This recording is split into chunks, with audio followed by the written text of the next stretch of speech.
హల్లెలూయా. యేసుక్రీస్తు దేవునిగా ఈ లోకంలో ఉన్నంత వరకు ఆయన చేసిన ప్రతి క్రియలను బట్టి ఎవరయ్యా దీనికి సాక్షులు అంటే యేసుక్రీస్తును వెంబడించిన శిష్యులు 12 మంది. హల్లెలూయా. ఆ 12 మంది పలు రకాలుగా క్రీస్తు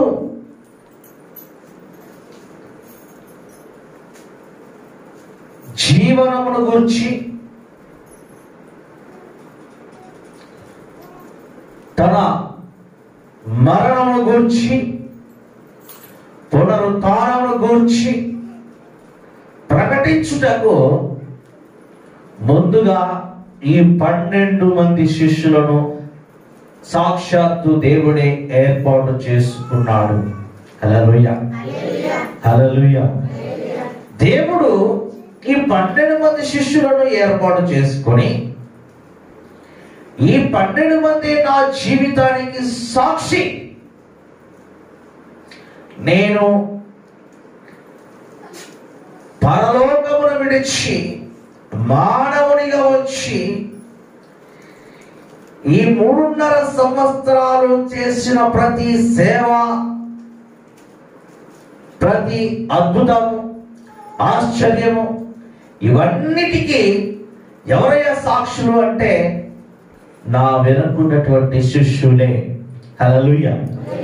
హల్లెలూయా. వారిని ఏర్పాటు చేసుకున్నాడు యేసు ప్రభువారు. ఆ ఏర్పాటు చేసుకున్న వాళ్ళలో ఒక వ్యక్తిని బట్టి నేను మాట్లాడుతా ఉన్నాను ఈరోజు. ఈ యొక్క 12 మంది శిష్యులని అపోస్తులు అని పిలువబడతా ఉన్నారు. అపోస్తులు అంటే ప్రత్యేకించబడిన వారు, అభిషేకం పొందిన వారు. సాక్షాత్తు దేవుడే వీరిని అభిషేకించి ఉన్నాడు. హల్లెలూయా. హల్లెలూయా. వీరిలో 12 మందిని దేవుడు సమానంగా చూసుకున్నాడు. దేవుడు సమానంగా చూసుకున్నాడు. ఈ 12 మంది యొక్క పరిస్థితులను, ప్రతి అవసరతలను గమనించి ఒక్కొక్కరిగా తీసుకొని తన సేవా మార్గంలోనికి నడిపించుకున్నాడు. హల్లెలూయా. హల్లెలూయా. మరి ఈ 3.5 సంవత్సరాలు యేసుక్రీస్తు ఈ శిష్యులను ఏర్పాటు చేసుకొని ఈ 3.5 సంవత్సరాలు సేవలోనికి అంటే పరిచర్యలోనికి వెళ్ళినప్పుడు, యేసుక్రీస్తు బయలుదేరినప్పుడు ఒక్కొక్కరినిగా తీసుకొని 12 మందిని వెంబడం తోలుకొని పోయేటప్పుడు, మరి గత కాలంలో కొంతకాలమైన తర్వాత ఒక వ్యక్తి విషయంలో యేసుక్రీస్తును బాగా ప్రేమించిన కుటుంబం బట్టి ఒక వార్త అందుతుంది. ఒక వార్త ఏమని వార్త అంటే అందరికి తెలుసు, చాలా సార్లు మన అందరికి తెలుసు. ఆ వ్యక్తి చనిపోయిన తర్వాత 4 రోజుల తర్వాత యేసుక్రీస్తు ఆ వ్యక్తిని లేపి ఉన్నాడు. ఎవరు వ్యక్తి? లాజర్. లాజర్ అన్న, లాజర్ అక్క చెల్లెళ్ళు అన్న, మరి మార్తా మరియా అన్న, మార్తా మరియా మరియు లాజర్ యేసుక్రీస్తుకు ఎంతో పరిచర్య చేసినటువంటి కుటుంబం, ఎంతో ప్రేమించిన కుటుంబం, ఎంతో యేసుక్రీస్తు వారికే కాదు తన వెంట వచ్చిన 12 మంది శిష్యులకు కూడా పరిచర్య అంటే ఏంటి? వారి మంచి చెడ్డ చూసుకోవడం, వారి మంచి చెడ్డ చూసుకోవడం. మరి వాళ్ళకు మంచి భోజనాలు అయితేనేమి, నీళ్లు, ప్రతి విషయంలో యేసుక్రీస్తుతో సహా ఈ 12 మందిని కూడా ఈ యొక్క మార్తా మరియు లాజర్ ఎంతో కష్టపడి పరిచయం చేసేటువంటి కుటుంబం. ఈ కుటుంబ విషయంలో మరి వీరున్నది బెతనియా గ్రామం. ఆ పట్టణంలో ఉన్నప్పుడు మరి అక్కడ ఉన్నటువంటి యూదులు యేసు ప్రభువును విమర్శించేవారు. యేసు ప్రభువును ఆ ప్రాంతానికి రానికుండా మరి అడ్డుకునేటువంటి వారు. యేసు ప్రభు ఆ ప్రాంతానికి వస్తే గొడవలు చేసి చంపుతామని బెదిరించిన వాళ్ళటువంటి ఆ ప్రాంతం. అప్పుడున్నటువంటి పరిస్థితుల్లో మరి యేసుక్రీస్తు ఆ ప్రాంతానికి వెళ్ళకుండా కొన్ని రోజులు ఏం చేశాడంటే, ఇంకా కొంత దూరం సువార్తను వేరే గ్రామాల్లో ప్రకటిస్తూ దేవుని యొక్క మాటలను మరి బెత్లెహేము పట్టణం అంతా కూడా ప్రకటిస్తూ ఉన్న సమస్యలో ఆ శిష్యులు యేసు ప్రభువును వెంబడిస్తా ఉన్నారు. యేసు ప్రభు ఎక్కడ ఉంటే అక్కడ ఉంటా ఉన్నారు. అయితే ఈ కుటుంబంలో మార్తా మరియా లాజర్ కుటుంబంలో లాజర్కు వచ్చినటువంటి ఆ రోగాన్ని బట్టి చాలా చింతిస్తూ ఉన్నారు. ఏం చేస్తున్నారు వాళ్ళంతా? ఏమంటే మన కుటుంబంలో బాధలు వచ్చాయనుకోండి, ఒక రోగం వచ్చింది అనుకోండి, బాగుంటామా? ఒక చిన్నది ఏదైనా ఒక రోగం వస్తే వెంటనే అమ్మా అయ్యా మా కోసం ప్రార్థన చేయండి అని అడుగుతాం, ప్రార్థన కోరుకుంటాం. లేదా అవసరమైతే ఇక్కడ బాగవుతుంది అంటే అక్కడికి వెళ్తాం. హల్లెలూయా. ఆ రకంగా యేసుక్రీస్తుకు ఈ కుటుంబం నుంచి రోగం వచ్చింది అని చెప్పేసి ఒక లెటర్ రాశారు, ఒక వర్తమానం పంపించారు. మార్తా మరియా ఆ ప్రాంతానికి, యేసు ఉన్న ప్రాంతానికి వెళ్ళే వ్యక్తి నుంచి యేసు ప్రభువుకు చెప్పండి అయ్యా, తనెంతగానో ప్రేమిస్తున్నటువంటి వ్యక్తి, ఏమంట, తనెంతగానో ప్రేమిస్తున్నటువంటి వ్యక్తికి లాజరుకు ఆరోగ్యం బాగా క్షీణించిపోయింది, ఆరోగ్యం బాగలేదు. మీరేం చేసి ఈ వార్తను యేసు ప్రభువుకు అందించండి. ఆయన వస్తే మా సహోదరుడు, మా తమ్ముడు బ్రతుకుతాడు అని చెప్పి మార్తా మరియా ఏం చేశారంటే లాజరు విషయమై యేసు ప్రభువుకు వర్తమానము యేసు ప్రభువుకు చెప్పి పంపించారు. ఆ విషయాన్ని యేసు ప్రభువుకు తెలియజేశారు. ఆ వ్యక్తి వెళ్ళి యేసు ప్రభువుకు తెలియజేశారు. యేసు ప్రభువుకు తెలియజేసిన తర్వాత యేసు ప్రభువు ఆలోచిస్తూ ఉన్నాడు. యేసు ప్రభువు ఆలోచిస్తున్నాడు, వెళ్దాం. అప్పటికే తన మనసులోకి రావడానికి 2 రోజులు పట్టింది. యేసు ప్రభు అక్కడికి వెళ్దాము అనేటువంటి మాట రావడానికి 2 రోజులు టైం పట్టింది. ఎందుకైనా 2 రోజులు టైం పడింది? చెప్పిన వెంటనే వెళ్ళొచ్చు కదా. హల్లెలూయా. ఏ ప్రాంతానికి వెళ్ళాలన్నా జన సమూహం ఎలా వచ్చిందంట? దండోపదండాలుగా వచ్చేది. హల్లెలూయా, హల్లెలూయా. అంత భయంకరమైనటువంటి ఆ జన సమూహంకి ఆయన అనేక రీతుల్లో గుంటి వాళ్లకు, గుంటి వాళ్లకు, చెవిటి వాళ్లకు మరి అనేకులను స్వస్థతపరుస్తూ, సమాధానాన్ని ఇస్తూ, సంతోషాన్ని ఇస్తూ, మంచి ఆరోగ్యం ఇస్తూ మరి రకరకాలుగా ఆయన చేసి పంపించేవాడు.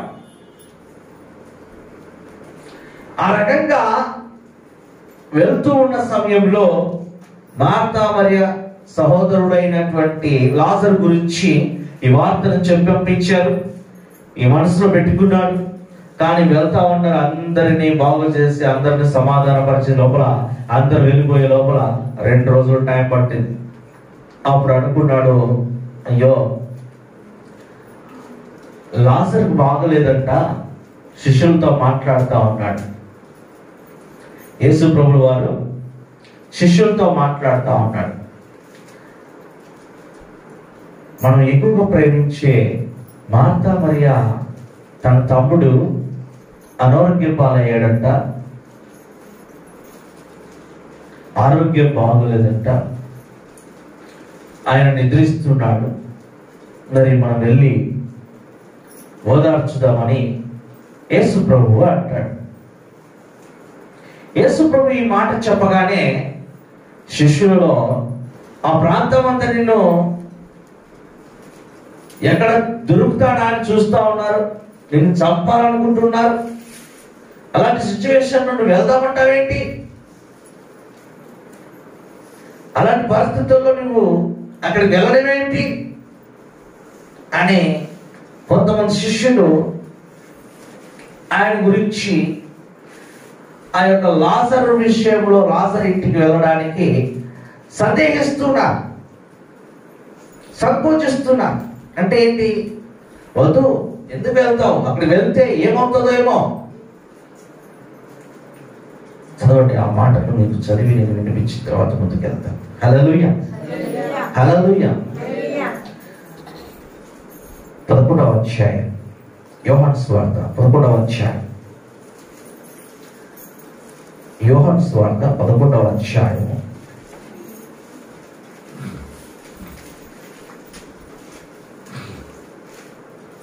5వ వచనం నుంచి మనం చదువుకుందాం. యేసు మార్తాను ఆమె సహోదరుని లాజరును ప్రేమించెను. అతడు రోగి అయి ఉన్నాడని యేసు వినినప్పుడు తానున్న చోటనే ఇంకా 2 దినములు నిలిచెను. అటు పిమ్మట ఆయన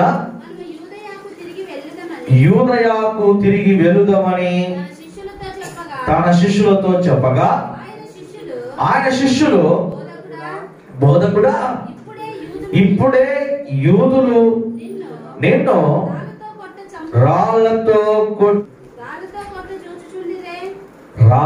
కొట్టి కొట్టడానికి చూస్తున్నారే. హల్లెలూయా. ఏమన్నారు? ప్రభువా,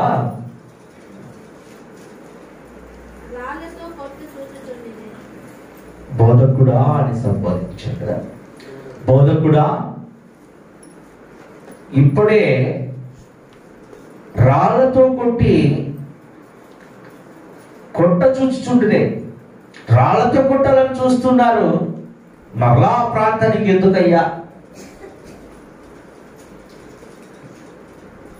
మరి యేసుక్రీస్తు ఆ యొక్క లాజరును, మార్తా మరియలను ఎంతగానో ప్రేమించిన కుటుంబం, ఎంతగానో ఆదరించిన కుటుంబం. యేసు ప్రభువును మరియు తన శిష్యులను ఎంతగానో ఆదరించిన కుటుంబం.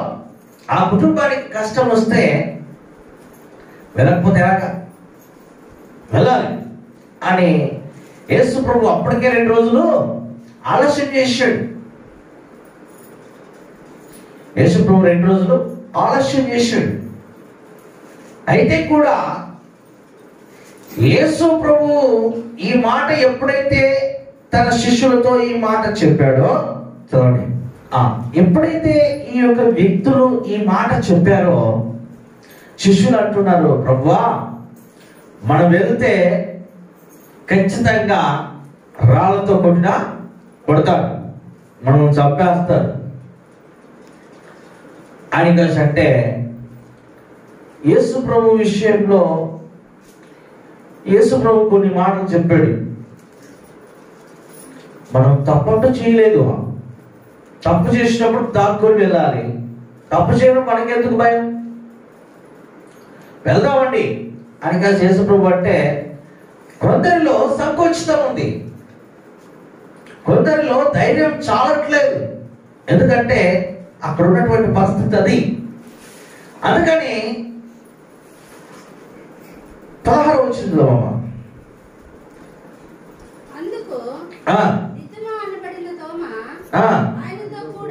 ఆయనతో కూడా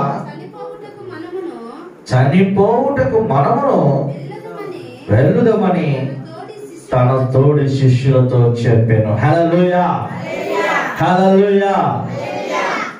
దిదుమ అనబడినటువంటి తోమ గమనించాలి. ఎవరంట? తోమ. ఈ 12 మంది శిష్యులలో ఆ యొక్క సేవ చేయడానికి, పరిచర్య చేయడానికి ఈ శిష్యులలో ఈ తోమ ఎలాంటి వాడంటే దేవుని యందు బహుభక్తి గలవాడు. ఇక్కడ యేసుక్రీస్తు మార్తా మరియల ఇంటికి వెళదామన్నప్పుడు,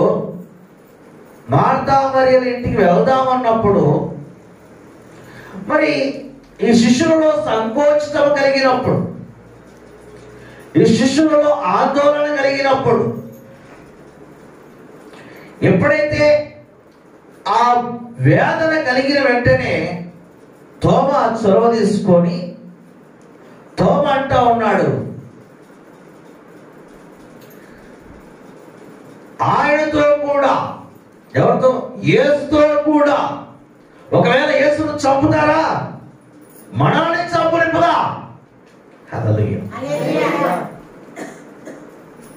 యేసు చంపితే మనం కూడా చంపాలని పదపండి, ఏమైనా కానీ. హల్లెలూయా. యేసు చంపేస్తే మనం కూడా చంపేయండి. ఒకవేళ ఆయన రాళ్ళతో కొడతామంటున్నారు కదా, కొట్టట్లే. ఆయన కొట్టి చంపేసిన మనల్ని కూడా కొట్టి చంపేయండి, మనం కూడా చంపుతాం ఆయనతో పాటే.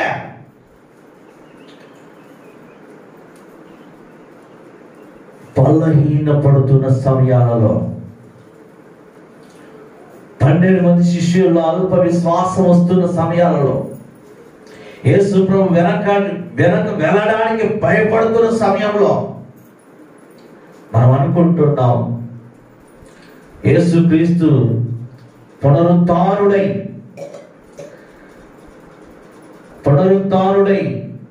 శిష్యులతో కనబడినప్పుడు, తోమ లేకున్నప్పుడు ఆయన విశ్వాసం ఏమైంది? ఏమంట మనము? అల్ప విశ్వాసి. విశ్వాసం లేకపోయింది, అవిశ్వాసంతో కూడుకున్నాడని మనం అంటున్నాం.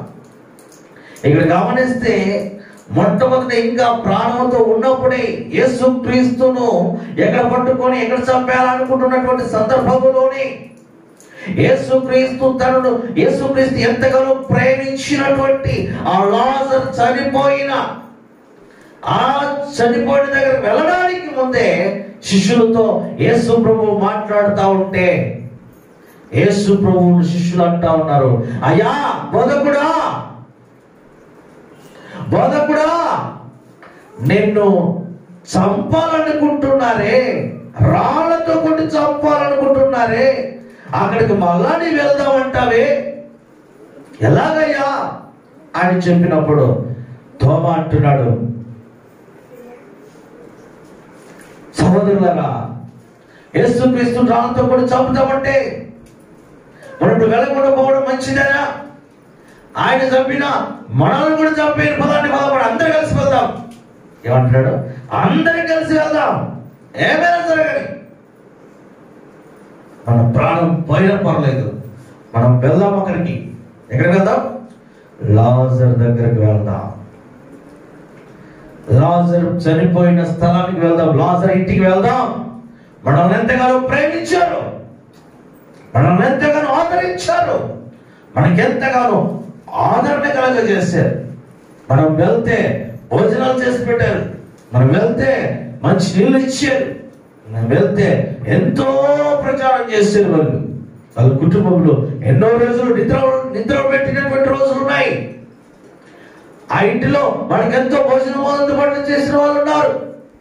అలాంటి కుటుంబానికి అలాంటి అక్కచెల్లెళ్ళ కోసం, అలాంటి తమ్ముడి కోసం మనం పోకపోతే ఎలాగా అని చెప్పి ఈ దిదుమ అనబడిన తోమ తన 11 మంది శిష్యులను మనస్సును ఉంచుతున్నాడు. హల్లెలూయా, హల్లెలూయా.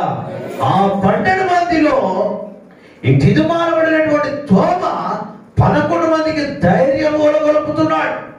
ఒకవేళ మనల్ని చంపేస్తారా, చంపేయండి, చంపేయండి,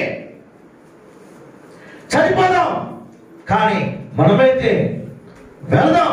ప్రభు అంటున్నాడు, బోధకుడు పిలుస్తా ఉన్నాడు, ఆయన వెంట మనం ఉండాలి, ఆయన వెళ్దాం. ఒకవేళ యేసు ప్రభువుని చంపేస్తారా, ప్రభువుని చంపేస్తారా, మనల్ని కూడా చంపేయకపోదా. ఈ జీవితము ప్రభువుకు అర్పిద్దాం, ప్రభుతోనే ఉందాం.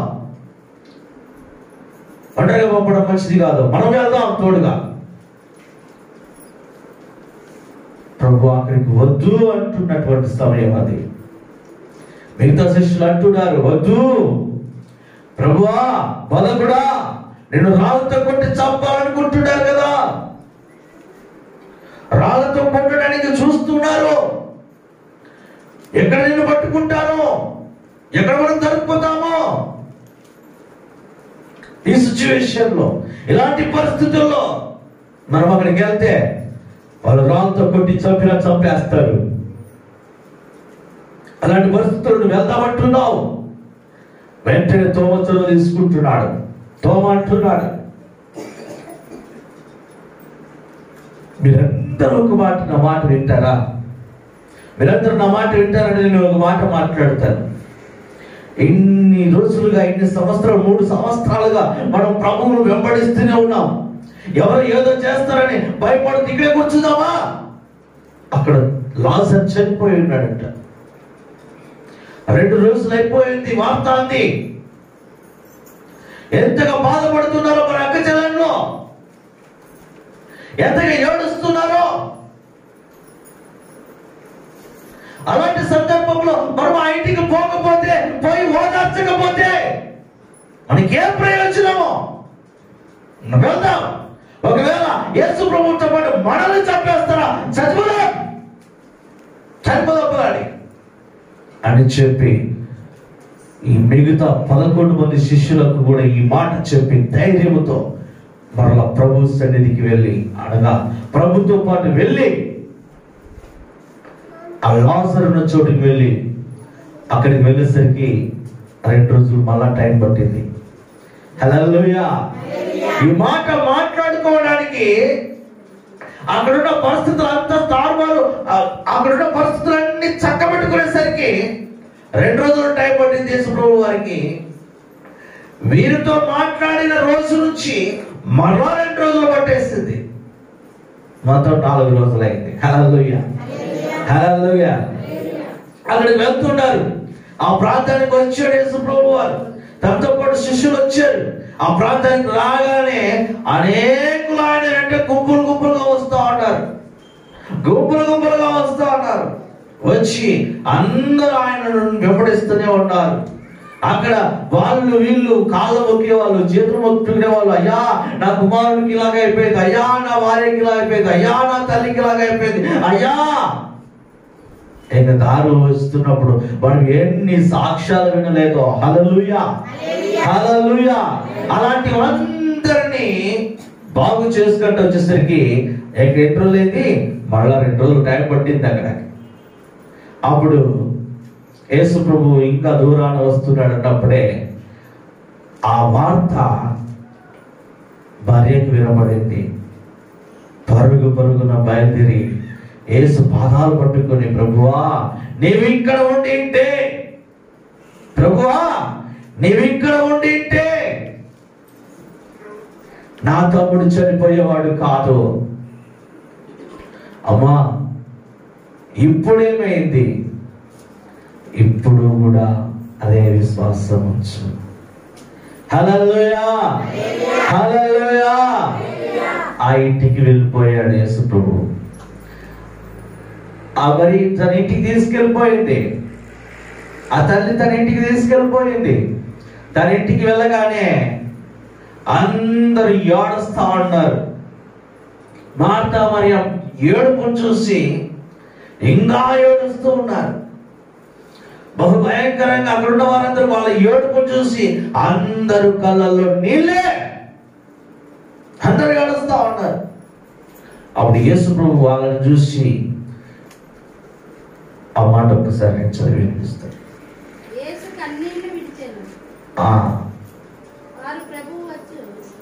33వ వచనం చదవండి. ఆమె ఏడుచుటయు ఆమెతో కూడా వచ్చిన యూదులు ఏడుచుటయు యేసు చూచి కలవరపడి ఆత్మలో ములుగుచు అతన్ని ఎక్కడ ఉంచితిరి? హల్లెలూయా. ఆత్మలో ఎందుకు ములుగుతున్నాడు? ఆయన ఏడుస్తా ఉన్నాడు. ప్రియ సహోదరి సహోదరుడా, యేసు ప్రభు అక్కడ చూస్తున్నటువంటి ఎవరైతే యూదులు చంపాలనుకుంటున్నారంట, కానీ ఆ ప్రాంతానికి యేసు ప్రభు వచ్చి నిలబడితే ఆ యేసు ప్రభు యొక్క తన యొక్క అక్కడ ఉన్నటువంటి వారందరూ చూసి యేసు ప్రభును చంపాలనుకున్న యూదులు కూడా ఏం చేస్తున్నారంట? మార్తా మరియల ఏడుపులను చూసి, ఆ కన్నీళ్లను చూసి అందరు యూదులు కూడా ఏడుస్తా ఉన్నారు.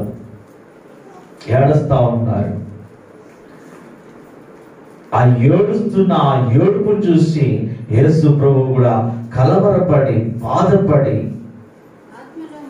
ఆత్మలో ఏడుస్తూ ఎక్కడ ఉంచిండ్రు అతన్ని?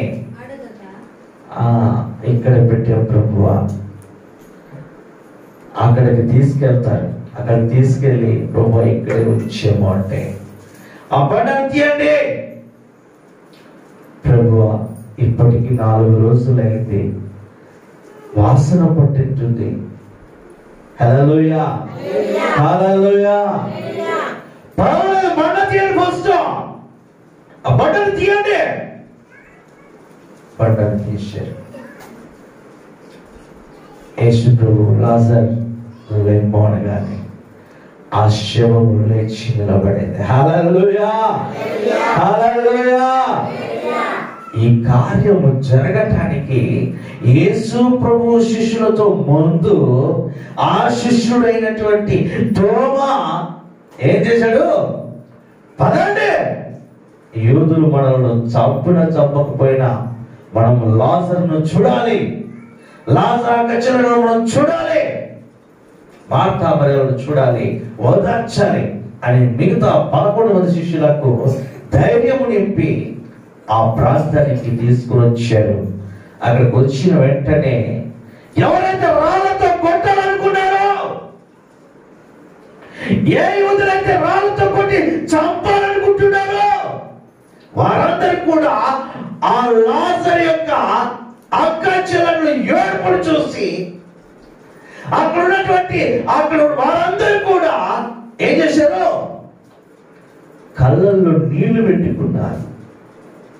చాలా మంది ఆ యూదులందరూ కూడా అక్కడ చూసిన వారందరూ కూడా కళ్ళల్లో నీళ్లు పెట్టుకుని ఏడుస్తా ఉన్నారు. వాళ్ళు ఏడుస్తుంటే ఆ ఏడుపు చూసి అందరూ ఏడుస్తా ఉన్నారు. యేసు కూడా వారి యొక్క బాధను చూసి ఏడ్చి వెంటనే లాజరు యొక్క శవాన్ని తెరిపించి, లాజరులే,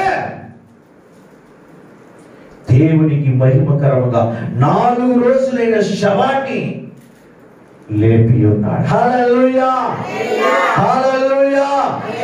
4 రోజులు గడిచిన ఆ శవాన్ని కూడా దేవుడు లేపి లాజరుతో మాట్లాడి లాజరును తన అక్క చెల్లెలకు ఇచ్చి మార్తా మరియలకు అప్పగించి అప్పుడు సంతోషముగా ఉండండి అని చెప్పి బయలుదేరిన క్షణం అక్కడున్న వారందరూ కూడా ఆశ్చర్యపోయారు, ఆమోదం అయిపోయారు. ఎంత అద్భుతము! చనిపోయి 4 రోజులైన శవాన్ని కూడా యేసు ప్రభువు వారు లేపారు అని ఆ ప్రాంతం అంతా కూడా అట్టుడికి పోయింది. హల్లెలూయా, హల్లెలూయా. ఒకవేళ యేసు ప్రభు యొక్క శిష్యులు తోమా కూడా ఈ మాట అనుకుంటుంటే,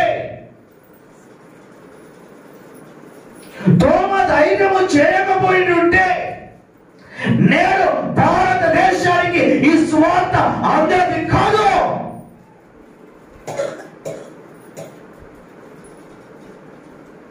ఆనాది కాలంలో తన శిష్యులతో కూడా ధైర్యపరచి నేడు భారతదేశానికి ఒక వెలుగును వెలిగించిన ఆ తోమ గురించి జ్ఞాపకం చేసుకోవాలి. ఈరోజు ఈ భారతదేశానికి యేసుక్రీస్తు సువార్తను తీసుకురావడం ఎవరయ్యా అంటే తోమ, దిగుమానబడినటువంటి తోమ. మనందరికీ ఈ మాటలు వినబడుతున్నాయే బైబిల్ లేఖనాల నుంచి. ఇక్కడికి రావడానికి కారణం తోమ. ఇలాంటి భక్తుని బట్టి మనం తెలుసుకోవాల్సిన విషయాలు ఏంటంటే ఎన్నో మన జీవితానికి ఒక నిదర్శనం కాదు. శ్రమలో బలపడాలంటే తోమ లాంటి వారు ఉండాలి. తోమలా మనం జీవించాలి. తోమలా ధైర్యం కలిగి ఉండాలి. 12 మంది శిష్యుల్లో 12 రకాల మాటలు. హల్లెలూయా, హల్లెలూయా. కాబట్టి సహోదరి సహోదరులారా, మన యొక్క వాదన ఏమై ఉంది?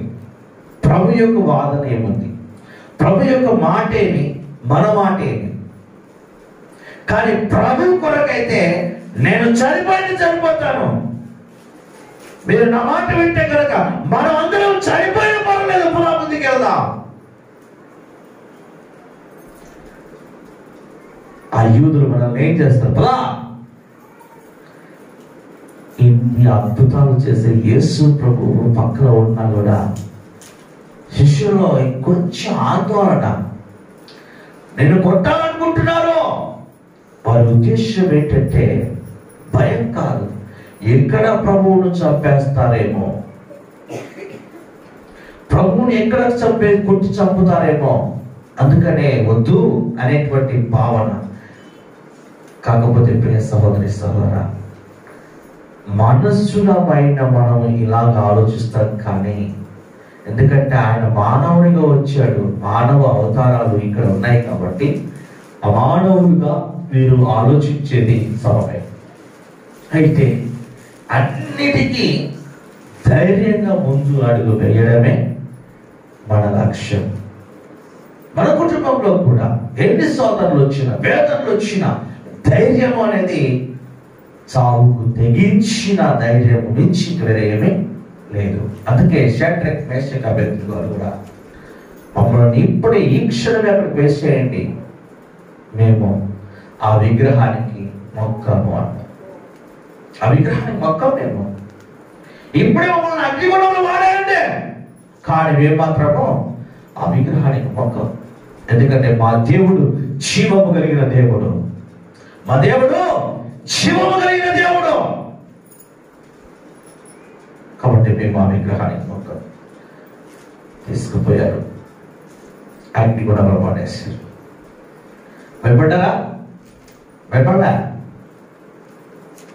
అది మన జీవితంలో, మన కుటుంబాన్ని బట్టి, మన సంఘమును బట్టి కూడా ఆ ధైర్యం ఎప్పుడైతే మనలో ఉంటుందో అప్పుడే సంఘము కానీ కుటుంబము కానీ ఎత్తబడుతుంది. ఎక్కడికి? పరలోకానికి. ప్రార్థన చేసుకుందాం. ప్రార్థన.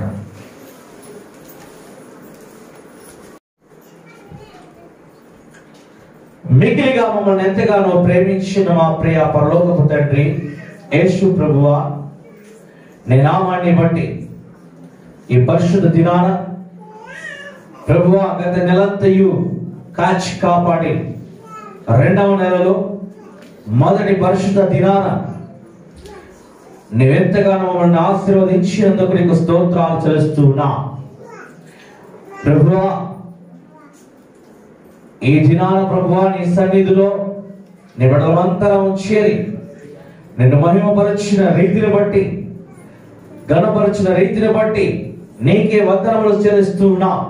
అవును తండ్రి, తోమాకు ఇచ్చినటువంటి ఆ ధైర్యము, తోమాకు ఇచ్చినటువంటి విశ్వాసము, తోమా నిలబడినటువంటి ఆ రీతిలో మేమును నిలబడడానికి సహాయం చేయండి. ముందున్నటువంటి ఏదైనా ఎట్టి శ్రమలు వచ్చినా, ఎన్ని నిందలు వచ్చినా, ఎన్ని వేదనలు వచ్చినా, ఎన్ని రోగములు వచ్చినా, మేము కృంగిపోయినా, మా శరీరం అట్టుడికిపోయినా, నీ స్వార్థకై నిలబడే కృపను మాకు అనుగ్రహించండి ప్రభువా. మేము నీ స్వార్థ చేయుటలో, నిన్ను ప్రార్థించుటలో, నిన్ను వేడుకొనుటలో విసిగిపోకుండా, అలసిపోకుండా ధైర్యంగా ముందుకు వెళ్ళే భాగ్యమును మాకు దయచేయండి. అవును తండ్రి, సంఘంలో ప్రతి బిడ్డలను, ప్రతి కుటుంబాన్ని ప్రత్యేకముగా ఆశీర్వదించమని ప్రార్థన చేస్తున్నాం. ఎలాంటి సోదరులు కానీ వెళ్ళకుండా సంపూర్ణ విడుదల అనుగ్రహించి, వారి వారి క్రియలను బట్టి సంపూర్ణముగా స్వస్థత అనుగ్రహించి మీరే మహిమ పొందుతారని ప్రార్థన చేస్తున్నాం. అవును తండ్రి, మహేశ్వరి ఆ బిడ్డలో ఉన్నటువంటి అనారోగ్యం బట్టి ప్రార్థన చేస్తున్నాం తండ్రి. ఆ బిడ్డలో ఉన్నటువంటి అనారోగ్యం ప్రభు ఏదైతే శోధిస్తుందో, ఆ శరీరాన్ని ఏదైతే బలహీనపరుస్తుందో, యేసు క్రీస్తు నామములో అది రిలీజ్ అవునుగాక. మీ సంపూర్ణ స్వస్థత కలుగు చేయనుగాక. మీ మహిమతో నింపబడుగాక. బిడ్డ, ఆ బిడ్డలో ఉన్నటువంటి దురాత్మలు, దుష్ట శక్తులు, అపవిత్రాత్మ శక్తులు యేసు రక్తము చేత ఆ బిడ్డను కడగబడుగాక. నీ మహిమతో ఆ బిడ్డ నీ సాక్షి బిడ్డగా ఉండుగాక. ఆ బిడ్డకి సంపూర్ణ విడుదల అనుగ్రహించి అలాగనే సంఘంలో ప్రతి కుటుంబము, ప్రతి బిడ్డ విడుదల పొందుకొని నీ నామానికి గొప్ప సాక్షి బిడ్డలుగా ఉండినట్లు మీరే కృప చూపిస్తారు. నజరేయుడైన యేసుక్రీస్తు శ్రేష్టమైన నామములో ప్రార్థన చేసి వేడుచున్నాము తండ్రి. ఆమేన్.